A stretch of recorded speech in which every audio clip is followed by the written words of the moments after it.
Assalamualaikum warahmatullahi wabarakatuh.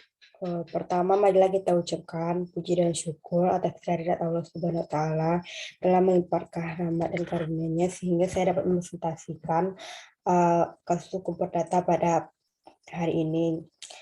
Yang terhormat Ibu Yusnani, pengampu mata kuliah hukum perdata. Sebelumnya, perkenalkan nama saya Linwa Pradika dengan NIM 21052050. Di sini saya akan mempresentasikan yaitu mengenai kasus hukum perdata tentang tanah waris, penyelesaian sengketa tanah waris dalam putusan nomor 0147 garing PDT G garing 2014 garing PA di PDG di Pengadilan Agama Padang.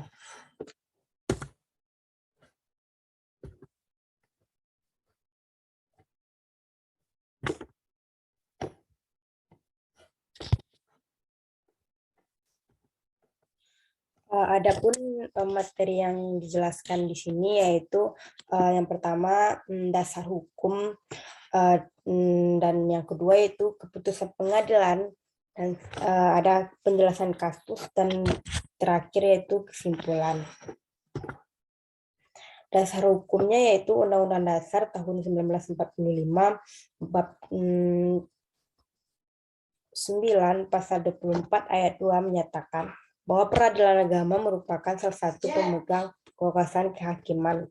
Peradilan agama adalah salah satu pelaksanaan kekuasaan kehakiman di Indonesia sesuai dengan ketentuan pasal 10 ayat 1 Undang-Undang Nomor 14 Tahun 1970 yang telah diubah dengan Undang-Undang Nomor 35 Tahun 1999 dan terakhir diganti dengan Undang-Undang Nomor 4 Tahun 2004 tentang kekuasaan kehakiman. Sedangkan dalam Undang-Undang Nomor 3 Tahun 2006 tentang perubahan atas Undang-Undang Nomor 7 Tahun 1989 dalam pasal 2 disebutkan bahwa peradilan agama adalah salah satu pelaku kekuasaan kehakiman bagi rakyat pencari keadilan yang beragama Islam mengenai perkara tertentu sebagaimana dimaksud dalam undang-undang ini. Nah, menurut pasal 10A ayat 1 Undang-Undang Nomor 3 Tahun 2006 tentang peradilan agama berbunyi, dalam hal terjadi sengketa mengenai hak milik atau sengketa lain dalam perkara-perkara sebagaimana yang dimaksud dalam pasal 49, khusus mengenai objek sengketa tersebut harus diputus dahulu oleh pengadilan dalam lingkungan peradilan umum. Penyelesaian mengenai objek prasengketa milik diselesaikan di lingkungan peradilan umum, yaitu peradilan negeri. Lebih lanjut dijelaskan dalam pasal 50 ayat 2. Apabila terjadi sengketa hak milik sebagaimana dimaksud dalam maksud pada ayat 1 yang subjek hukumnya antara orang-orang yang beragama Islam, objek sengketa tersebut diputuskan oleh pengadilan agama bersama perkara yang dimaksud dalam pasal 49. Pembagian harta waris antara laki-laki dan wanita dalam Islam dijelaskan dalam surat An-Nisa ayat 1, 11 dan 176 yang terjemahannya adalah sebagai berikut. Allah telah menetapkan pembagian harta warisan anak-anakmu untuk seorang anak laki sama dengan bagian dua anak wanita. An-Nisa ayat 176 menjelaskan jika mereka ada beberapa orang saudara laki-laki dan wanita, maka bagian untuk seorang anak laki sebanyak bagian dua orang wanita. Adapun penjelasan kasus tersebut yaitu sengketa ini terjadi dalam satu keluarga. Yang pertama yang bernama M. Jafri bin Syamsuddin menikah dengan Yusniati binti Yakub yang dikaruniai 5 orang anak, yaitu A. Asmin Jayus bin M. Jafri yang berumur 46 tahun dan Asmen Jayus bin M. Jafri dan selanjutnya yaitu Yandriwati Jayus bin M. Jafri dan selanjutnya yaitu Yan Friadi Jayus bin M. Jafri dan yang terakhir yaitu Desi Warni Jayus bin M. Jafri.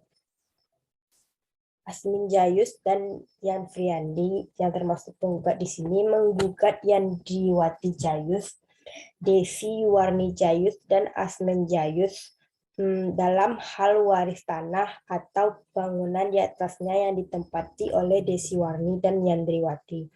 Penggugat menuntut tergugat atas tanah yang ditempati tergugat. Tanah tersebut telah ada sejak orang tua mereka menikah.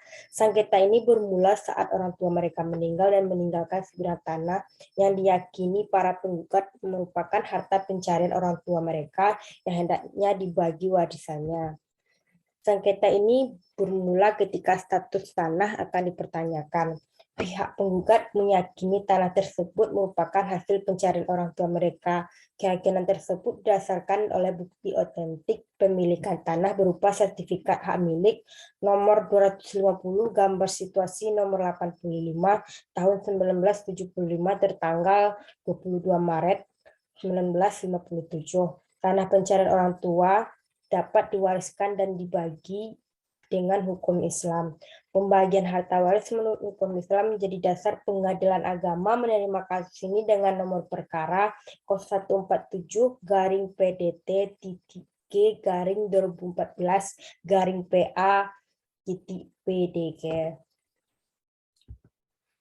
Keputusan pengadilan dalam kasus ini yaitu menimbang bahwa terhadap petitum angka 7 dari gugatan para penggugat majelis hakim berpendapat bahwa dengan dinyatakan objek sengketa sebagai harta bersama orang tua, para penggugat dan para tergugat, maka dengan sendirinya petitum angka 7 tersebut sudah dikabulkan. Anak-anak pewaris masing-masing ditetapkan sebagai ahli waris zawul furud dengan perbandingan 2:1 antara anak laki-laki dan anak perempuan.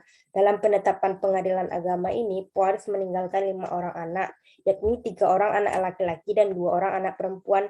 Dengan demikian, maka pengadilan agama Padang menetapkan bagian masing-masing ahli waris dapat dikabulkan dengan pasal 8, yaitu masing-masing anak laki-laki mendapatkan 2/8 dari harta warisan dan masing-masing anak perempuan mendapatkan 1/8 dari harta warisan.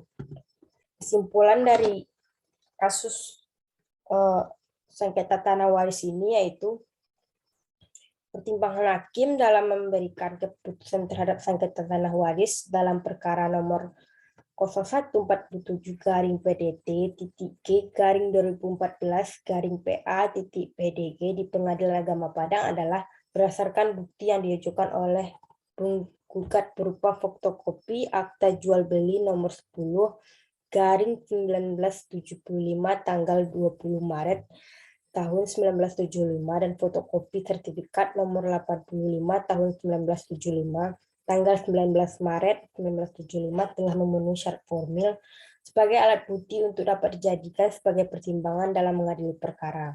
Sertifikatan tanah tersebut berarti penundukan hukum adat kepada hukum nasional, sehingganya dalam permasalahan mengenai tanah tersebut selanjutnya diatur dengan hukum nasional, yaitu pembagian waris menurut ketentuan hukum Islam dan menyatakan tanah sengketa merupakan harta pencarian orang tua mereka selama pernikahan. Baik, sekian presentasi dari kasus tanah waris yang dapat saya presentasikan. Apabila ada kesalahan, saya mohon maaf. Assalamualaikum warahmatullahi wabarakatuh.